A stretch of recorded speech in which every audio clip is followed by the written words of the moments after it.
Berlindung kepada Allah dari godaan syaitan yang terkutuk. Bismillahirrahmanirrahim. Dengan nama Allah yang Maha Pengasih lagi Maha Penyayang. Surah Al-Qasas ayat 88. Innalladzi farada 'alaikal Qur'an.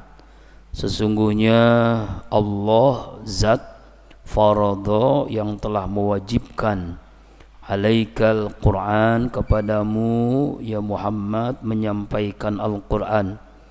Laradduka pasti benar-benar akan mengembalikanmu ila ma'ad, ke tempat kembali, ke tempat lahir, yaitu ke Mekah Al-Mukarramah.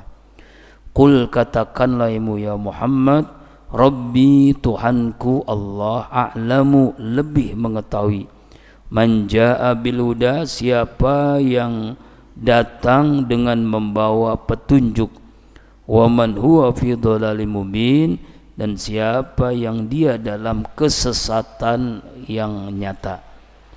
Allah Subhanahu wa taala dalam surah Al-Qasas ayat 85 ini menjelaskan tentang orang-orang yang telah Allah telah mewajibkan ya kepada Nabi Muhammad sallallahu alaihi wasallam untuk benar-benar menyampaikan isi daripada Al-Quran, dakwah menyampaikan Al-Quran. Mari kita lihat dua tafsir. Pertama tafsir Jalalain, yaitu menjelaskan bahwasanya ya ila Makkah wa kana qad istaqaha. Jadi Allah Subhanahu wa taala menjelaskan agar Rasulullah itu tetap istiqomah menyampaikan Al-Quran, ya, membaca, memahami, menyampaikan Al-Quran kepada orang-orang baik yang muslim, mukmin atau yang munafik. Sampaikan Al-Quran, sampaikan Al-Quran. Jadi membacakan Al-Quran kepada manusia, menyampaikan apa isi daripada Al-Quran. Maka nanti Nabi Muhammad akan kembali kepada Mekah. Apa maksud kembali kepada Mekah? Yaitu kembali kepada setelah Nabi SAW hijrah dan sahabat ke Madinah, ya kan, Rasulullah itu ingin kembali lagi ke Mekah, tempat lahirnya. Makanya ayat ini dijelaskan dalam surah An-Nasr, idza jaa nasrullahi wal fath wa ra'aitan nasa yadkhuluna fi dinillahi afwaja. Apabila datang pertolongan Allah dan kemenangan kota Mekah. Ya. Jadi kemenangan kota Mekah artinya Rasulullah kembali ke Mekah karena Mekah dikuasai kembali oleh umat Islam. Ya kan? Kembali kepada umat Islam, bisa melaksanakan dengan tenang ibadah haji, tawaf, sa'i, ibadah umrah di Mekah setelah Nabi hijrah ke Madinah. Karena waktu itu ya umat Islam sedikit, umat Islam masih dikalahkan oleh orang-orang kafir Quraisy. Nah, setelah kemenangan kota Mekah, setelah dikuasain kembali kota Mekah, Rasulullah kembali ke kota Mekah dan umat orang-orang waktu itu di situ berbondong-bondong masuk Islam. Makanya ayat ini menjelaskan kalau Rasulullah menyampaikan Al-Quran pasti akan kembali lagi ke Ma'ad. Ma'ad itu artinya yaitu kota Mekah Al-Mukarramah, ya, kota Mekah Al-Mukarramah. Dalam tafsir yang lain, yang dimaksud Ma'ad ini adalah ila yaumil qiyamah, sampai hari kiamat. Sampai hari kiamat, kalau Rasulullah SAW menyampaikan Al-Quran sampai hari kiamat. Qul katakan ya Muhammad, Rabbi Tuhanku Allah Subhanahu wa taala penciptaku a'lamu lebih mengetahui, man jaa bil huda, siapa yang datang dengan membawa petunjuk Allah, wa man huwa fi dhalalin mubin, dan siapa yang datang dalam kesesatan yang nyata. Kita lihat tafsir Jalalain, ya, jawaban ilaika kufaru Makkah innaka fi dhalalin ay fa wal ja'i lil buda wa hum fi dhalalin wa a'lamu bima'na alim. Ini jawaban yaitu kepada orang-orang kafir Mekah ya, yang menuduh ya bahwasanya Nabi Muhammad sallallahu alaihi wasallam itu sesat, menyesatkan begitu. Dia kembali ke kota Mekah dengan membawa kekesatan ya, padahal jelas sekali ja'a bil huda, siapa yang datang membawa petunjuk dan siapa yang dalam kesesatan. Jadi melemparkan tuduhan kepada Rasulullah itu sesat, padahal yang sesat itu adalah mereka sendiri. Rasulullah itu datang dengan membawa hidayah, membawa petunjuk, sedangkan orang-orang kafir itu membawa kesesatan ya. Artinya adalah Rasulullah SAW membawa risalah Al-Quran ya, kemudian Rasulullah SAW datang dengan membawa petunjuk-petunjuk baik Al-Quran dan Sunnah Rasulullah SAW ya. Beda dengan tuduhan orang-orang kafir Mekah yang mengatakan bahwasanya ya orang kafir itu menuduh Nabi Muhammad sesat, padahal yang sesat itu adalah mereka sendiri. Mereka ini mengajak ke menyembah patung sebagaimana nenek moyang mereka, yang merasa mereka yang mendapatkan petunjuk, padahal yang mendapatkan petunjuk itu Rasulullah SAW.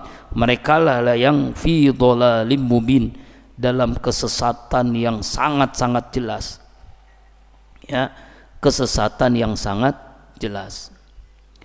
Wa ma kunta ayat 86, wa ma kunta tarju ayyulqa ilaikal kitabu illa rahmatan min rabbik fala takunanna zohiron lil kafirin.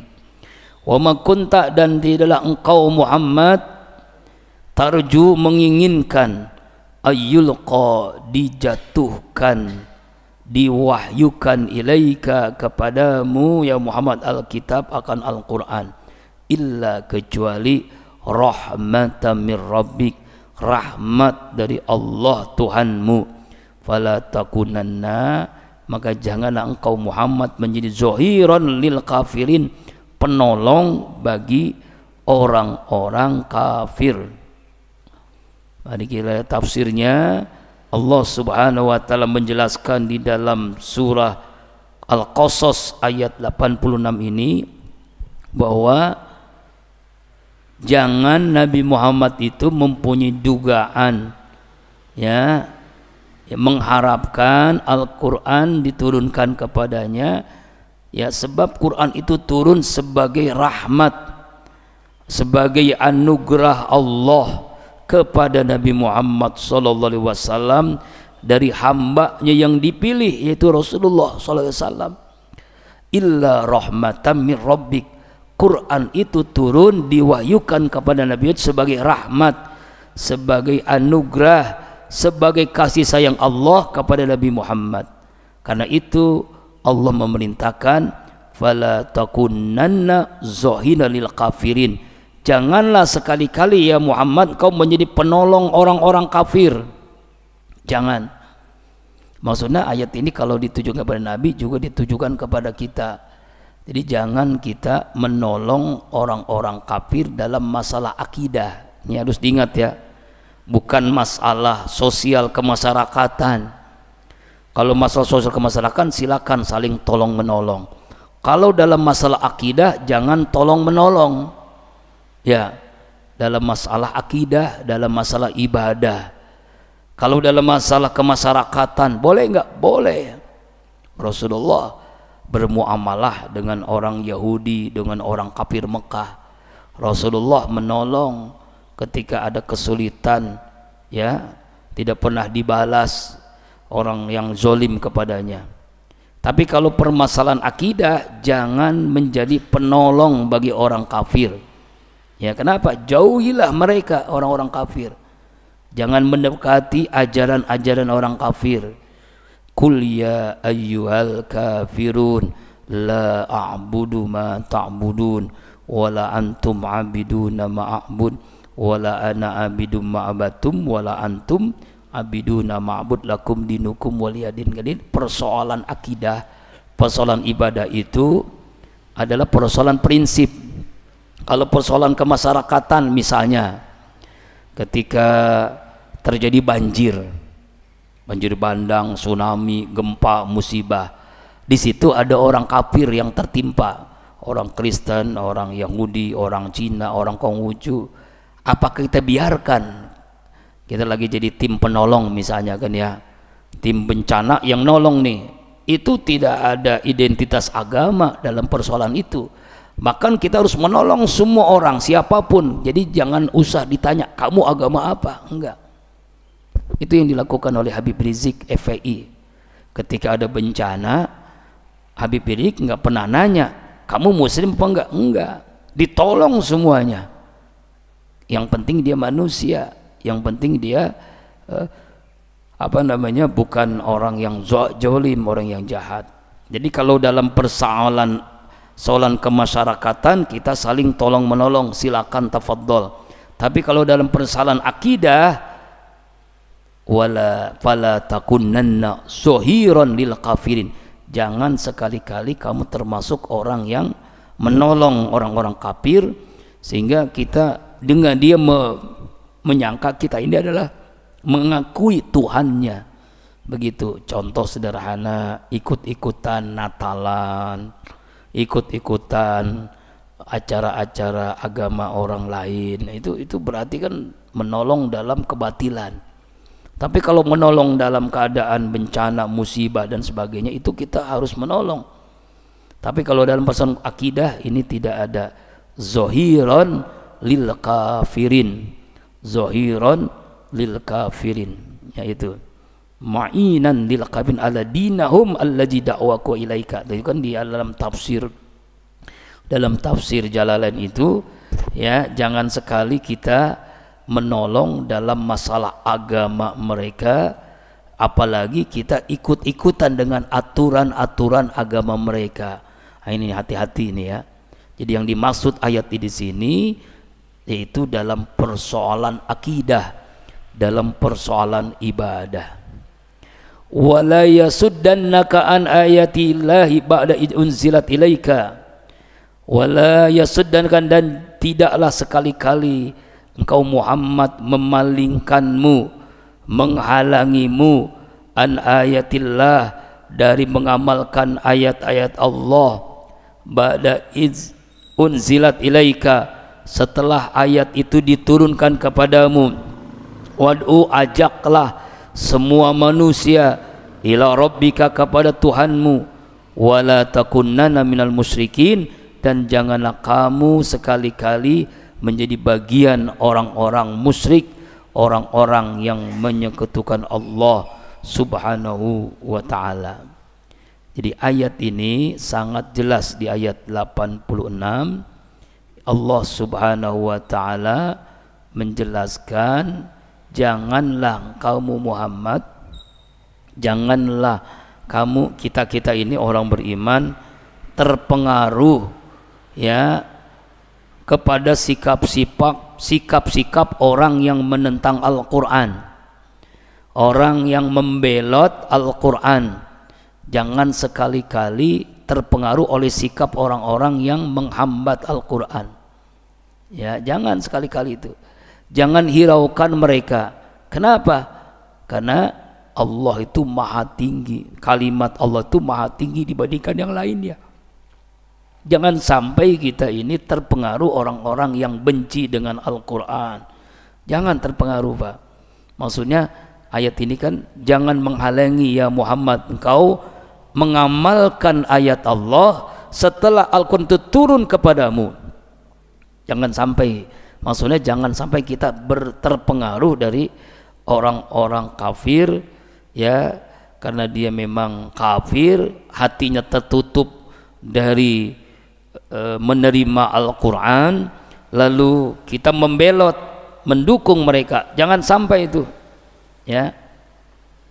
Bahkan kalau perlu wad'u ila rabbika, ajaklah seluruh manusia ke jalanmu, artinya dakwahkan, sampaikan ini yang hak, ini yang batil, ini yang halal, ini yang haram, ini perintah, ini larangan, ini hikmahnya, ini manfaatnya, ini tujuannya. Jadi jangan sampai membuat kita ini terpengaruh, apakah karena ilmunya tinggi, atau karena jabatannya tinggi, atau karena populer, karena uangnya banyak, kita terpengaruh dengan orang-orang kafir. Bahkan harusnya kita mengajak mereka untuk menyembah Allah. Wala takunanna minal musyrikin, dan janganlah kamu menjadi orang-orang musyrik, orang-orang yang menyekutukan Allah subhanahu wa ta'ala.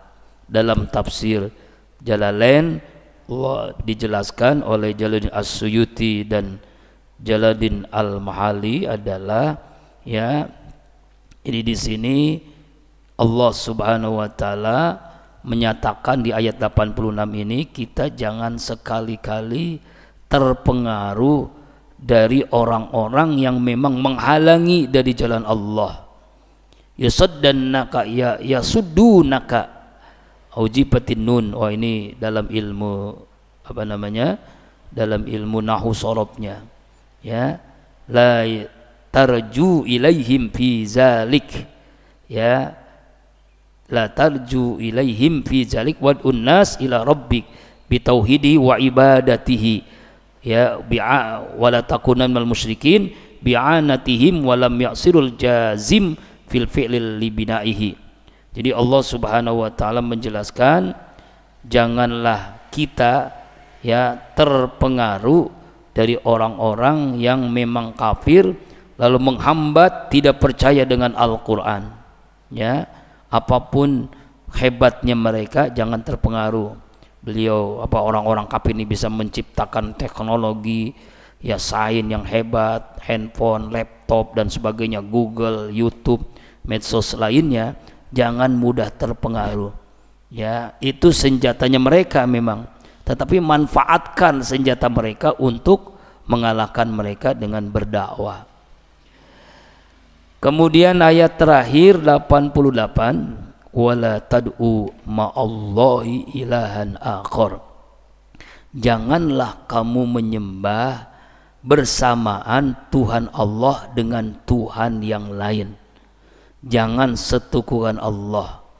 Di sini ada huruf mim di atas kalimat akhar, berarti berhenti, wajib berhenti dalam ilmu tajwid. Artinya kita itu jangan sekali-kali menyekutukan Allah dengan sesuatu apapun. Mungkin insya Allah kalau kita tidak akan menyembah patung, insya Allah kita tidak akan menyembah Yesus, tidak akan menyembah Tuhan selain Allah. Tetapi ada Tuhan-Tuhan yang lain yang kita nggak sadari. Apa itu?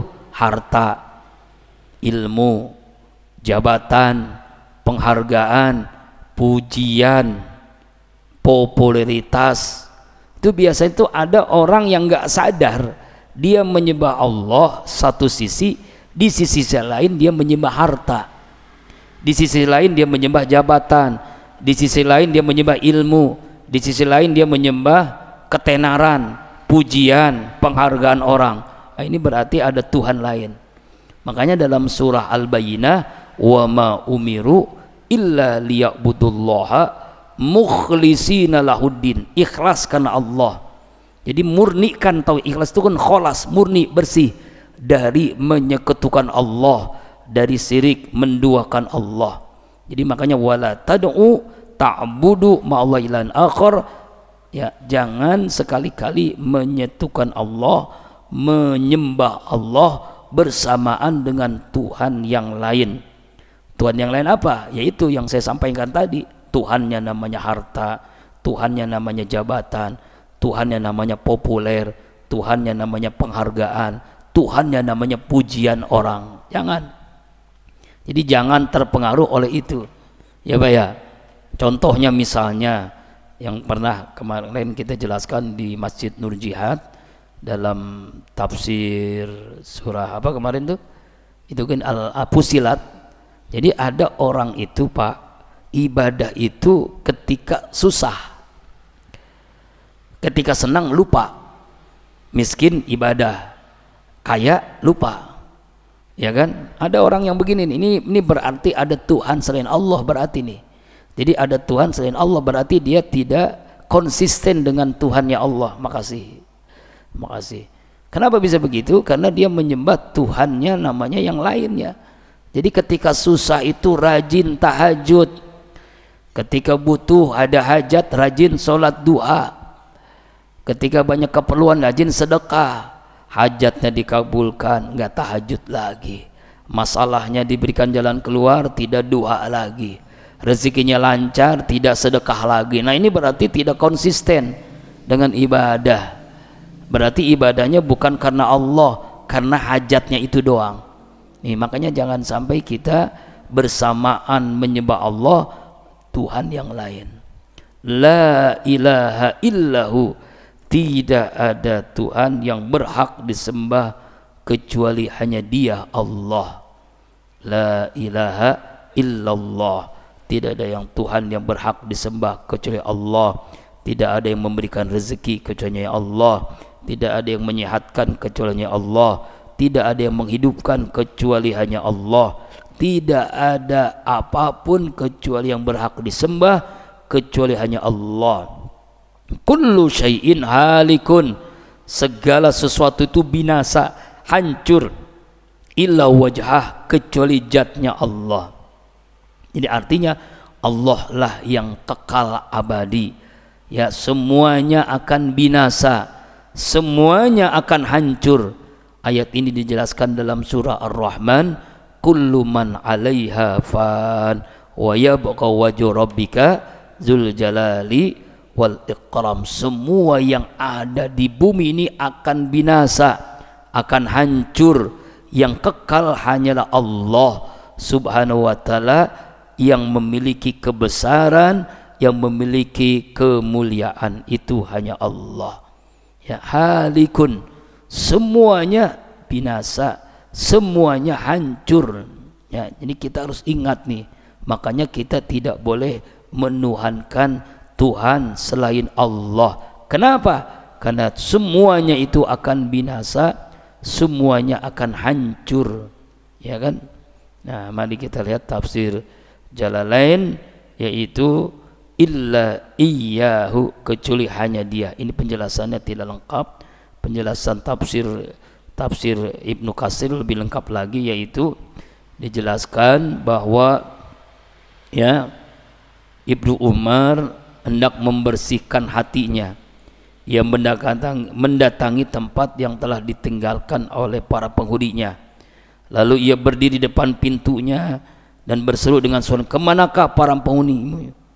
Kemudian merenungkan diri dan membaca ayat ini, kullu man 'alaiha fan kulli syai'in halikun illa wajhah.